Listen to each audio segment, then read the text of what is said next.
Hello. Good evening, everybody. Can you hear me? Yes? Fine.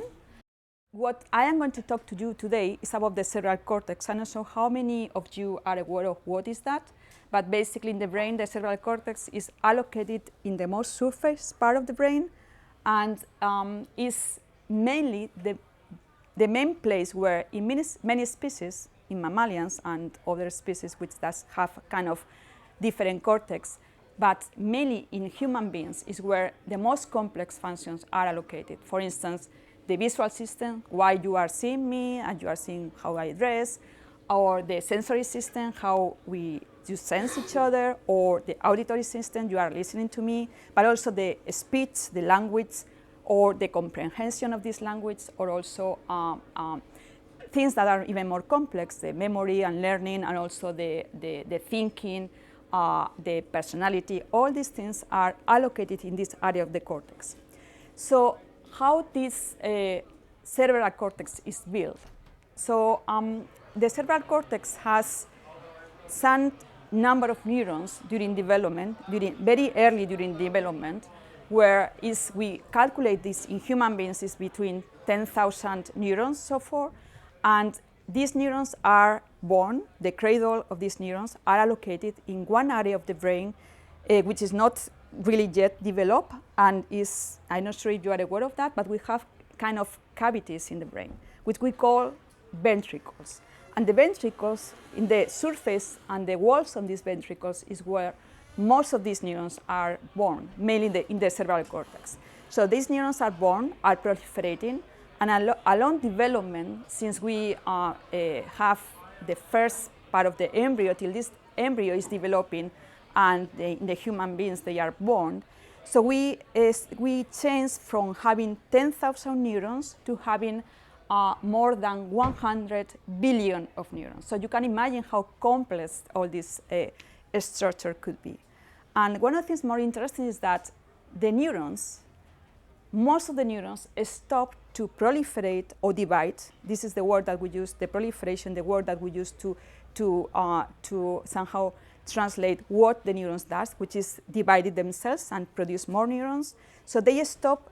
All the neurons are one of the few examples of the human being or in other species that doesn't divide after birth, except for a very small populations that we call niches, and are all over the brain in some regions. In cortex are more abundant, and these small niches produce a very small number of neurons, and if you're interested we can talk also later about that.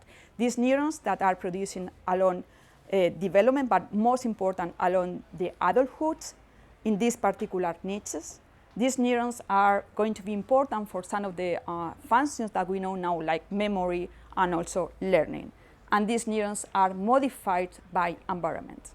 So basically, as I said before, the neurons are born in these cavities, and they migrate long distance, sometimes very, very long distance for the neurons. And for this migration, they use some kind of big roads, highways that will use for speeding up the traveling of these neurons, because they are, as I said, they are traveling long distance to arrive to the final destination. And once they arrive to the final destination, these neurons will mature, what means that they will grow, they will become more growing up neurons.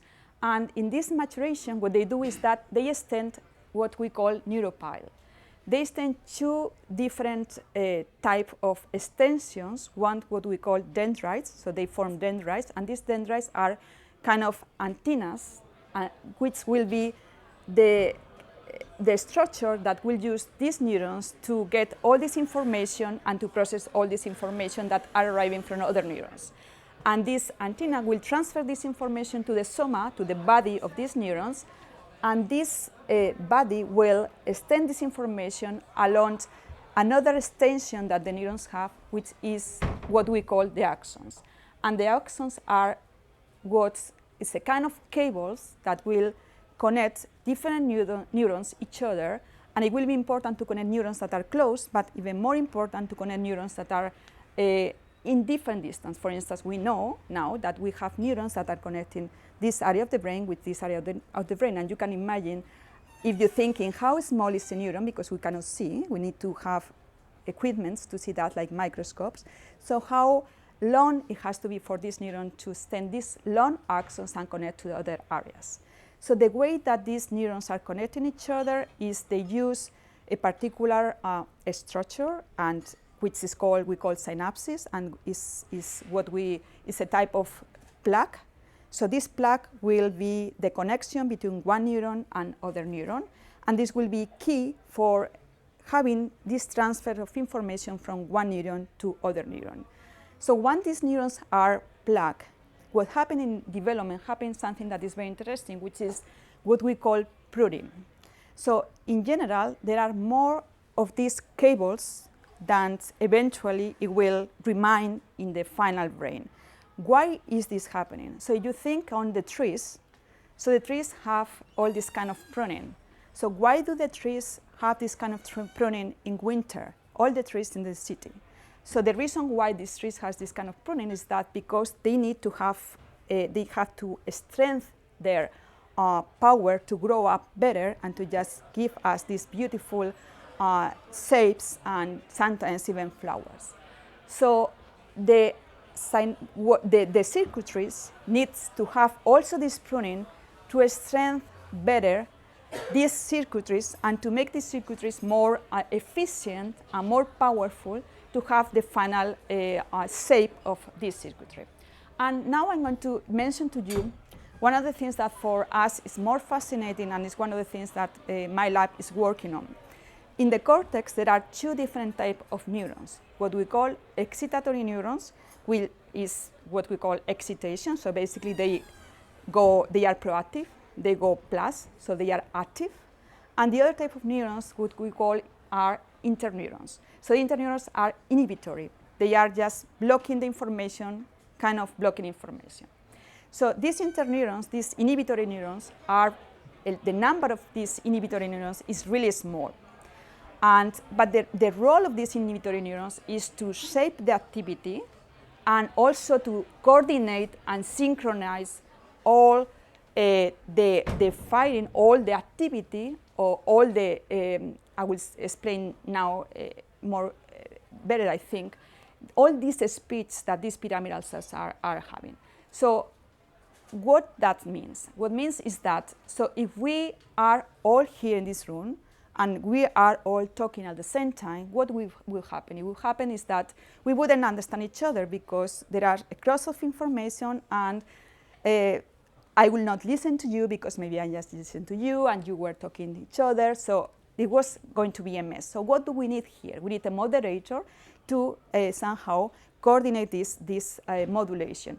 And I mean, to put in a better example, so this is what the conductors in the orchestra does, right? So why we have these beautiful symphonies? The reason why we have these beautiful symphonies, in addition to have these fantastic musicians and to have these fantastic conductors, is that the conductors, the role of these conductors is somehow to coordinate all these musicians to be able for the violins to play at some time and the drums to play at another time, or all the two going together.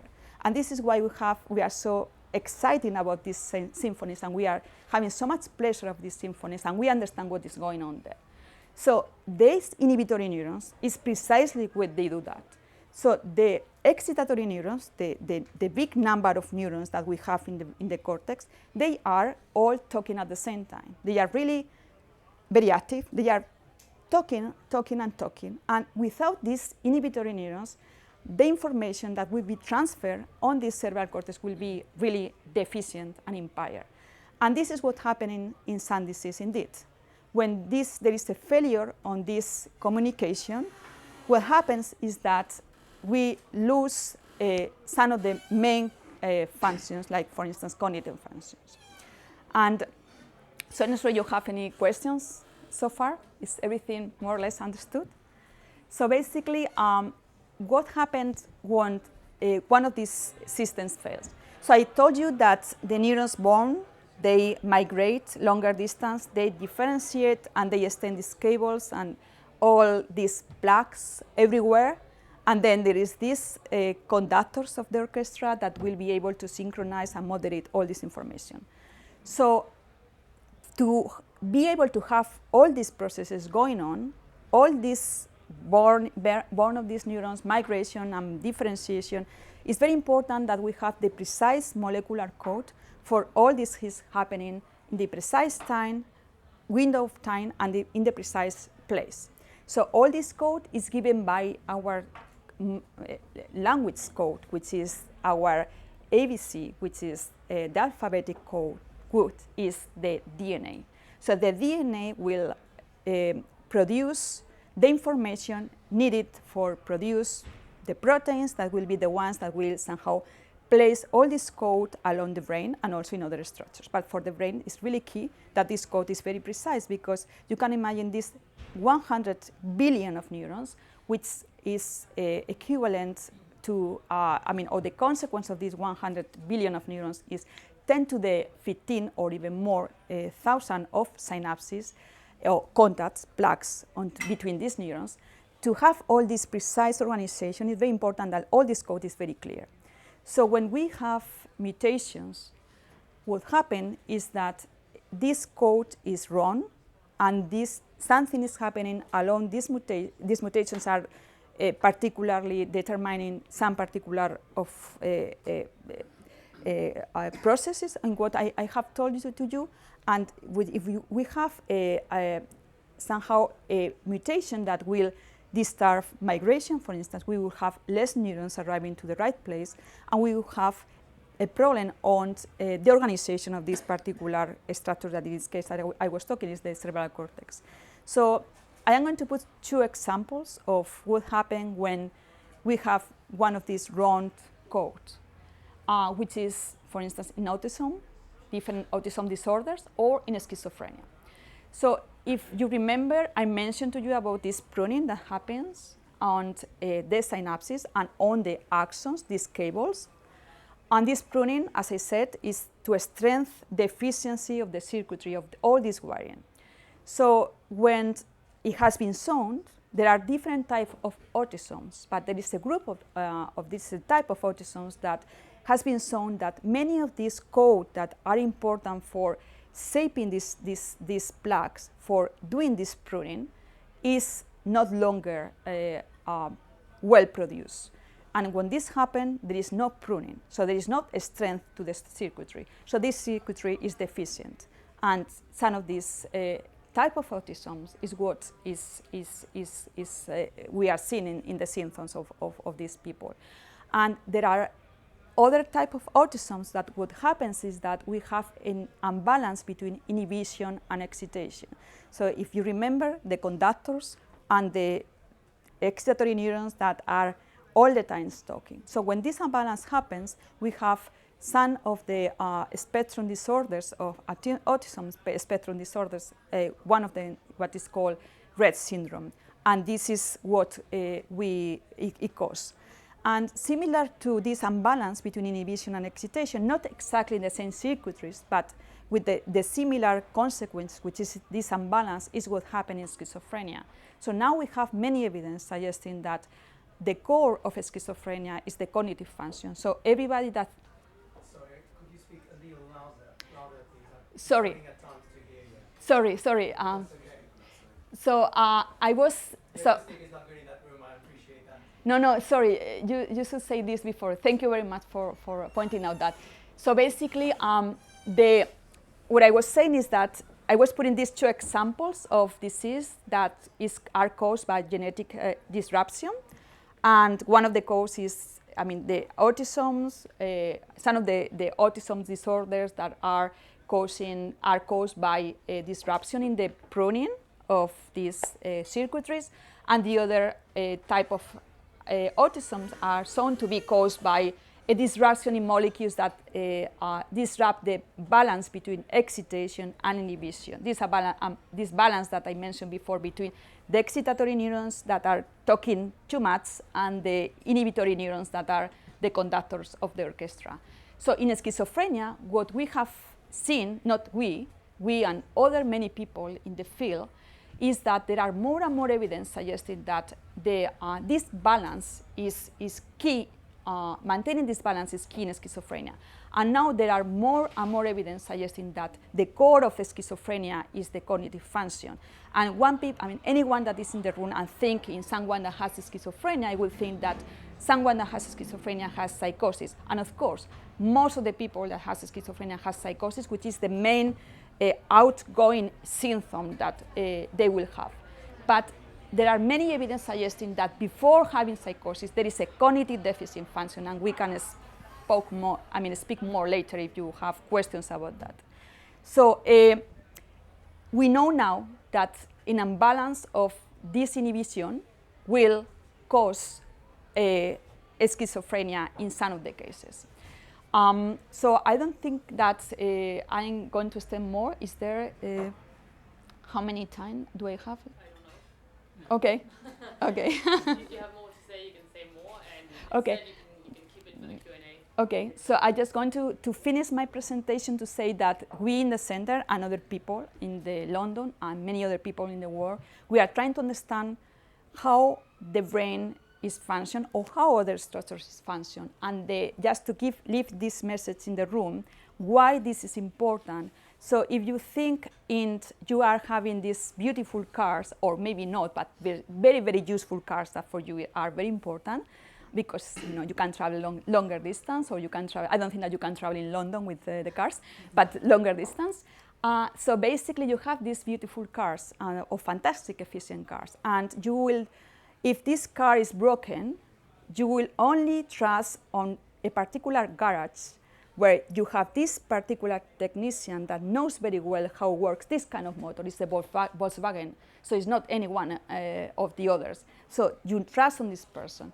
Why do you trust in this person? You trust in this person because this person knows how this motor is working, and likely this person will be able to repair this motor.